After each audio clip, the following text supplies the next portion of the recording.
You are still watching Ways. On November 23rd, National Eat A Cranberry Day encourages us to take a bite of the bright red cranberry. We mostly find cranberries processed into products such as juice, sauce, jam, or sweetened dried cranberries. So if you don't get a chance to take that bite, maybe you can take a sip or you can just spread it. The word cranberry comes from craneberry, first named by the early European settlers in America, who felt the expanding flower, stem, calyx, and petals resembled the neck, head, and bill of a crane. Anyone celebrating this holiday will need to incorporate cranberries with other foods. Since cranberries have such a pungent flavor, they hold their own when baked, sautéed, boiled, blended, or pureed. How do we feel about cranberries? Very serious lamba. I don't understand. I'm not taking a cranberry juice. It doesn't grow in I don't think I give it that much. Only jam. I mean, just hearing you bring out about it makes me wonder, really? Is that serious? Okay. Yeah, I've never had cranberry jam, but of course, cranberry sauce is a huge thing at Christmas. I've had the cranberry jam. And then the juice. But I never took it like something I was really sick. But it's a thing, it's actually really good for women, for our systems. It really does, yeah. So you should, as women, we should drink it every so often. Okay. So you're going to donate cranberry to us for this information. You have to support it and I hear you. So let's move on to what we found in the news. Now, can you start first? All right. So I have a very sad news today. Onyinye Enekwe, who we all know lost her life a few weeks back when the 21-story building collapsed. Well, her sister Amaka Enekwe has also passed on Monday, 3 weeks after her sister was killed in the Ikoyi building collapse, and a month to her wedding. Whose wedding? Goodness. The sister's wedding. The sister's or the one wedding. That died? The sister's wedding. The one that died just recently. Yes, just recently. Wow. So the story says that Amaka died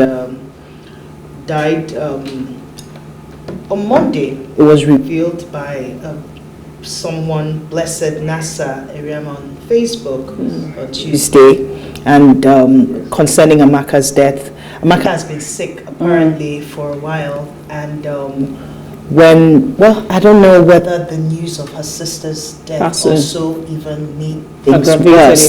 But 3 weeks later, she has passed on, unfortunately, making the mom, the parent, experience double loss. So it's so unfortunate that she has to go through that. I mean, my heart really goes out to this family and to their mom and to the entire family, that this kind of situation has to happen in such a short space of time. Also knowing that her daughter was supposed to get married. So it's really sad. And I really pray that there will be comfort, for the family. May both of them actually rest in peace. They both rest in peace. Kimberly, what you have first? What I have in the news is a follow-up story on the report. We talked about the report, was it not on Tuesday? Yeah, last week we talked about, we reviewed the panel report, and amazing Minister of Information and Culture, Lai Mohammed, has come out to say today that there was no massacre at Lekki Tollgate. Lai Mohammed rubbishes Lagos panel report. The Honorable Minister insisted that there was no massacre at the Lekki Tollgate on October 20th, 2020. Mohammed also described the leaked reports of the Lagos State panel as fake. Stated this at the press conference in Abuja today, that the 9-member panel had its leaked report alleged that at least 9 persons were killed at the Lekki Toll Plaza when soldiers and policemen stormed the scene to disperse protesters on October 20th, 2020. However, our minister has described the allegation as tales by moonlight. So that's his story, and he's sticking by it. That's his take on the whole issue. I think we'll just leave it for now. It's a sensitive. Yes. I don't even think that we should talk about it. Let's just move on. Okay, so my story is more about, I think it's a happy news for the ecosystem, entrepreneurship ecosystem in Nigeria, because we rarely find those kind of mega deal. We talk a lot about collaboration and over competition. That's why I like this news. flour mills and Honeywell reach 80 billion shares deal, in which they are going to become a company. So flour mills of Nigeria and Honeywell flour mills of Nigeria are coming together. They are acquiring 70% plus from Honeywell Group. Okay.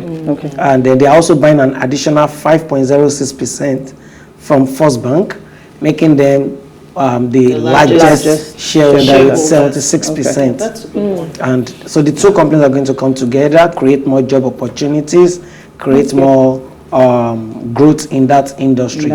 So they're responsible for quite a large percentage of our food. We so young entrepreneurs should take a forward to cue it. from that and see how we can collaborate as Exactly. days complete. And I think another thing is we should also know that there are different goals for setting up a business. So we should not all be about, oh, it's my idea.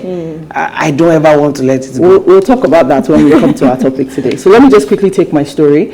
So my headline says Zainab Ahmed, FG will replace fuel subsidy with 5,000 naira transport grants for 40 million Nigerians. Don't laugh yet now. Hold on. So the Minister of Finance, Budget and National Planning says that come 2022, the fuel subsidy will be replaced with a 5,000 naira a month subsidy granted to the poorest Nigerians. So they're looking at about 30 to 40% of the population, the poorest of the population, because according to the World Bank, those 30 to 40 million people only account for 3% of the PMSUs in the country. Now this story, I guess, has just been announced. It doesn't tell us very much, but when I saw it, I couldn't help but laugh, right? And you said I shouldn't laugh. And wait now, Uncle Laila, let's leave that. But in this case, it's so funny because we're still grappling with ID issues. We're still talking underbanked. We're still talking unbanked. People who don't have identification. These are the same poorest people. So please, how are you going to identify them to give them 5,000 naira cash?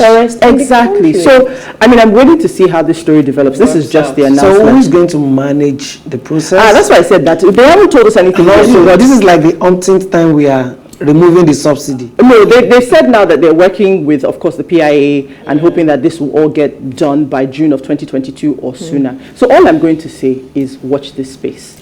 Anyway, see you after the break. We'll be right back.